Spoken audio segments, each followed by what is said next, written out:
What is going on, everyone, and welcome. In this video today, I'm going to be sharing with you how I unlock the gold camo very easily and very quickly for the first pistol in the list, which is for the P-08. Now, the great news is that there are only 3 pistols in the list that we need to get to gold first before we can unlock the diamond camo, so there's not too much work to be done with the pistols. Now, the P-08 is a fast-firing semi-automatic pistol and does have low recoil. Now, if you have got an epic weapon like myself, I've got the Deer Alder, it's going to give me 10% soldier XP. If you're even better than me, guys, and you've got an heroic weapon unlocked, that's going to give you 15% soldier XP. Okay, so on to the challenges. The first 9 camos that we will need to unlock are going to require us to get 100 headshots. Now, with the P-08, coming from obviously bigger weapons such as light machine guns, snipers, that kind of thing, this is very different. It will take you time to warm up. It's got a very small standard sight on this, and remember, as an attachment, we can't have the reflex sight. So warm up with it. It is very difficult, but I'm going to try and make headshots as easy as I can for you. In regards to a division, I'm going to give you some options. Remember, the pistols are very light. You can have quick gameplay with this. A nice quick gameplay option, if you do want to select this, guys, is the airborne division. You can sprint for longer distances and also have increased sprint speed, so it can really help with pistols.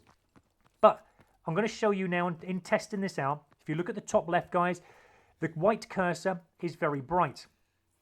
This is indicating to us that we're visible on the map to enemy if they did have a UAV in the sky. So even though it's helping us with the fast gameplay approach, it's not going to help us get headshots because we're going to be seen on the map, especially if an enemy has a UAV in the sky if you're playing hardcore and they do earn one.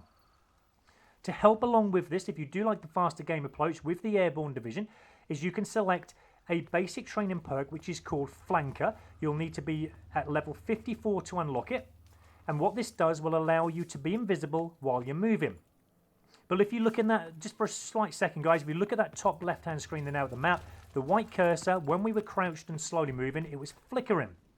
So it goes dim and bright. I'm doing it again here now, guys, so you can see, look, it flickers. That flickering is indicating to us that we're still visible on the map.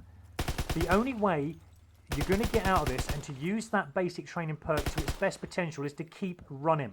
If you fire, look how bright that cursor goes. So again, you're visible on the map, only for a short while though, but to make the most out of this perk, you've got to run with it. That way then, you're always going to be invisible. So if you do like that option, guys, it is there to use it, and it will give you that faster gameplay, but still be a little bit sneaky. But I like to be sneaky all the time. I like to be stealthy. I do like to be quick, so I'm going to mix and match now a few around. I'm going to show you the best that I chose. Mountain Division. Now, with Mountain Division, we are always going to be invisible to enemy recon aircraft. That helps getting headshots. We're also going to silently move. Those 2 options there alone in the Mountain Division are really great for getting easy headshots. Now look at the top left-hand corner of that map, guys. Look at the cursor. It's very dim. I'm stationary at the moment. I'm going to go crouched and I'm going to go prone. We're still dim, which means we are invisible on the map. So this division does what it says on the tin. Also, listen, guys.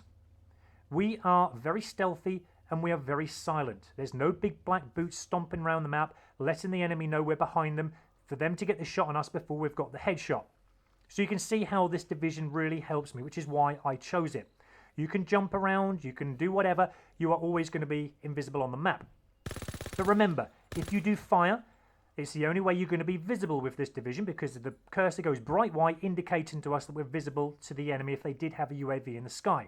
But as long as you keep moving, guys, you don't have to move. That's the great thing with this division. You can actually crouch prone and it's still going to make you invisible. Now, I want to highlight this, guys. Don't forget there is a basic training perk for you to go akimbo. It's called the duelist. If you do want to use this, you can. It's going to put a pistol in both your hands. I wouldn't recommend using it too much though on hardcore. It's very hard to get the aim in, but you can do it. It's more fun for anything, but it's not going to really help you with headshots. Now, I do like to mix and match. I do like the stealthy, sneaky approach, as I said, but I do like the quick gameplay as well. So the basic training perk that I selected to help me be a little bit quicker with the light pistol was the energetic. This is going to help me now to sprint again sooner and also take no damage from falling, which is good because I like to run around while being stealthy. Now, in regards to the attachments, I went with quick draw. I wanted to try and match, if I could, as best against enemies with SMGs and faster weapons. So, yeah, quick draw really did help me out. Steady aim. You do have better accuracy when hip firing, but remember, pistols are very good at hip firing anyway, so you don't really need it. High caliber. Now this is very interesting, guys. High caliber is supposed to increase your headshot damage. Now I would recommend you take this into hardcore anyway to get the one-shot kills and the one-shot headshot kills, but just to test this out, guys, to show you, I did first of all take this pistol when I first started to use it in standard core mode, using the high caliber. As you can see straight away, all I'm getting is hit markers, which is frustrating. I even now leave it a while, go up to the enemy where he's camping and actually aim at the enemy head, and with that high caliber in, I still got a hit marker. So I would not recommend to you guys to go into standard core mode for it. Make it easy, go into hardcore. Full metal jacket can help you to shoot enemies through walls, that kind of thing, so it's there as an option if you do want to use it. And also the extended mag. Never really found I needed it, but it will put extra bullets in your clip if you find you need them. Advanced rifling, again, it will lengthen your range, but again, with the P-08, you don't really need it. It's got a good length on there anyway. Now, I found, first of all, while using the P-08, it was very twitchy, very movable in that when you get your aim up, I mean, I was missing enemy with the aiming. It weren't very accurate at all, so I had to reduce my horizontal and vertical sensitivity. I normally play on 14 insane, but I had to reduce it to 12. 12 was just about right. It actually made me slow down with the aiming while I was trying to aim at the enemy head. And remember, this is a very minute, small weapon, guys, with a very small standard sight. It's like pinpoint sight. Very hard, so I had to reduce the sensitivity. So if you find that helps you guys, then use it. Now, I'm going to give you some maps and tactics now, guys, into getting the headshots, but the Sainte Marie du Mont map is very good for getting headshots on. I would recommend that you play domination, as always. Domination, you know where the enemy are half the time, and when they're taking those points, that's a good chance for you to come up behind them and get the headshot while they're taking the point. But for really, really easy headshots, this map is great for the building that I'm going into here all the time and showing you how many headshots I get very easy with the campers. They're always going to be up these windows, guys, okay? There's a back way into this as well, which you should know by now, guys, if you played this map, and you can actually sneak up again. Remember, the enemy are not going to know we're coming. They can't hear us because of our silent movement with the mountain division, and also we're not going to be seen on the enemy map because we're always invisible, like I showed you earlier. Now, another great map, believe it or not, for headshots, easy headshots, is the USS Texas. I love this map for getting headshots on. Again, making the most of our division and basic training perk we've got, we're moving quickly up to the enemy spawning areas. We're moving quickly into the camping areas as well. Now, these either side of the map, guys, they're all everywhere. People come into this map, the players, to mostly camp, and, you know, for sniper rifle gameplay, it's excellent, but that makes it easy for us to get the pistol headshots. So come into these camping locations, guys, and you'll find it very easy. Now, again, I'm going to show you clip after clip. Another great one as well is to keep coming up to the bridge as well. Either side of the bridge is good, it doesn't matter, but keep trying to go into those bridges, and more than often enough, you'll see an enemy camping in there. They will just be stationary, looking out and trying to kill your teammates, and that's a chance for us to get that easy aim in to get the headshots. And again, don't forget to get headshots when enemy are taking the points. So when it all builds up and you're playing the same tactics as what I just told you guys, with the camping, with the defending, you know, all that, use it all at the same time and you'll find you'll get those easy headshots out the way. But again, we're going to have another little camper up here, and again, this one, I fire one first, he still doesn't even realise I'm there, look. And just get that easy headshot. Okay, so another great map to get easy headshots on is Gibraltar. There are some great camping locations on here that we can use to sneak up behind the enemy, get into their spawns, and catch them in their camping positions. The great thing about doing this is why I say this is great and easy for getting headshots, guys, is because look at the time you've got to pinpoint that little standard aim up at the enemy head. You're going to need that time to do that. And, you know, running around, fair enough, on the move, can still get your headshots, but not enough as what this does, looking out for campers on the maps. Some maps have really great camping locations. They're just some of the best ones. Okay, so when you've got your 100 shots, we then move on to the M1916, which is getting 10 payback medals. Now, this is a very easy challenge. You should get these out of the way in 1, if not 2 games. Sometimes you get payback medals without even realising you're getting them. But what it means is you'll have to get shot and killed from the enemy, not on purpose, just through normal gameplay, but head back to the same location as you got shot and killed from. More than likely, the enemy is still hanging around the area. All you need to do is get the kill and get that payback medal. Okay, so this is a little bit more harder now, but can be very easy if you make it. This is for the snow camo. We'll need to get 5 near-death kills with the P-08. Now, you can do this in hardcore very easily, guys, but again, you can't plan for this, but what I'd recommend is to try and get shot by the enemy. In hardcore, normally when you're shot once, maybe twice, you can die very instantly. But look at this, I've been shot once, and now all I need to do, while I'm near death, remember, this won't regenerate like in standard core mode. In standard core mode, you will regenerate your health, but in hardcore, you won't. So you'll always be near death. All it takes is one shot from the enemy, one bullet inside you, and you can actually then, every shot after that, get a near-death kill. Same thing here again, guys. It happens all the time. You know, just try and divert away from the shots if you can from any shot. There's one shot again. Look, I'm near death on hardcore mode. Get that kill on the enemy, and that's classed as a near-death kill. Very easy to do. You only need 5 of them. Standard core mode, if you did do that on there, you'd need to get shot 4 times, we realised, on other weapons before you're near death. So it's a lot harder on standard. But keep to hardcore, make it easy. The leopard camo is now going to require us to get 5 kills shortly after switching weapons.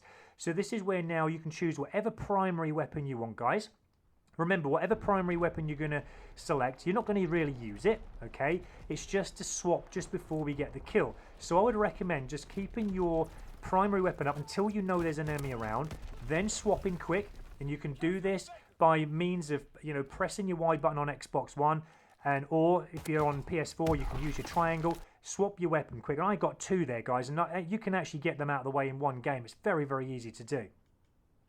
Okay, so the bronze camo.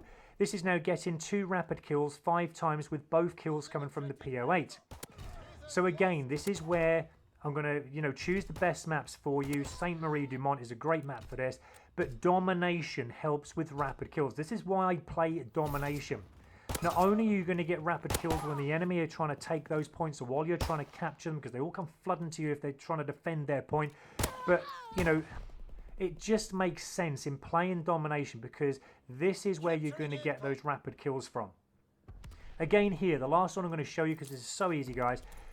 We're on the Sainte Marie du Mont map. We're capturing a point. The enemy comes in to try and defend it. They don't really know where we are because of our lovely division and perk that we got on. And we managed to get 2 kills as they come and try and prevent you from stealing it. It makes sense. Now, it's very similar to the copper camo as well, where we now need to get 5 kills without dying 5 times, with all kills coming from the P-08. Now, this is a very easy challenge. I love the Bloodthirsties. There's many ways you can get Bloodthirsties. You can get them like me by sitting on this little point here on the Ardennes map, just at point A here. You know where I am, guys, hopefully. And I'm just sitting down here. I'm waiting for the enemy to spawn out because I know roughly where they're coming from. And again, this is why I play domination, because I know where the enemy are roughly spawning from. 5 kills instantly, guys. Look at that. You want them out of the way quick. You can actually get Bloodthirsties out of the way in like 1-2 games at the most. Now, again, we're back to the Sainte Marie du Mont map. This is the best one for getting Bloodthirsties. You can actually get kills while you're capturing the point. And one little trick that I do is this is the best location at point C here on the Sainte Marie du Mont map. I take that point, get loads of points for taking it, then I'll wait for the enemy to retake it. As they're retaking it, you're going to more than likely get 1, if not 2, if not 3 enemy there. You can come up behind them again. They're not going to see where you are. You can get those kills and actually build up to 5 kills on the trot without dying. Again, we're going to try and capture this point. As we're capturing it, we're getting the last kills coming in to try and just, you know, for them to try and stop us from taking it. We're getting all extra XP, but we're most of all, think about it, getting our Bloodthirsty. I'm going to show you another one here. It's so easy doing it on this map, guys. But remember, all 5 kills need to come from the P-08 alone. You can't get a kill with an explosive device, a lethal or a tactical. Try and prevent that, because if it did, it wouldn't be classed as 1 towards the 5 you need. If you are going to play domination like me, guys, remember you've got to make sure you get all 5 kills in 1 round of domination. So try and, if you do find that you've come to the end of the round and you've got 4 kills, I'd recommend that you just play on, but there's no point in getting a Bloodthirsty, because, you know, it's not going to register 1 towards the 5 you need. If you do want to carry on, it's up to you guys, but again, you don't want to waste time. You want to get these out of the way quick. But this was the last one that I was getting here, and you can see how easy it is on this Sainte Marie du Mont map, guys. Defending and capturing that point C. I mean, I got these out of the way, the Bloodthirsties, with this P-08 in just 2 games. It was so easy, guys, really well. So hopefully my tips here have helped you into how you get Bloodthirsties, rapid kills, but most of all headshots, because they seem to be the hardest of all to get with this weapon. But remember the division that I set up, the mountain division, with the energetic perk. It all makes sense when you come into this last, you know, in whatever order you're doing it, to these last challenges to get gold camo. But this is what it looks like, guys, when you get it to gold. So hopefully everything there I've given you has helped you. I really appreciate you watching the video, guys. If you have enjoyed it, please leave a like, and please don't forget to subscribe, guys. I'm nearly up to 5,000 subscribers. I really appreciate that. I'm ecstatic about that. That's really great news. And yeah, take care, guys, and I'll see you on the next video.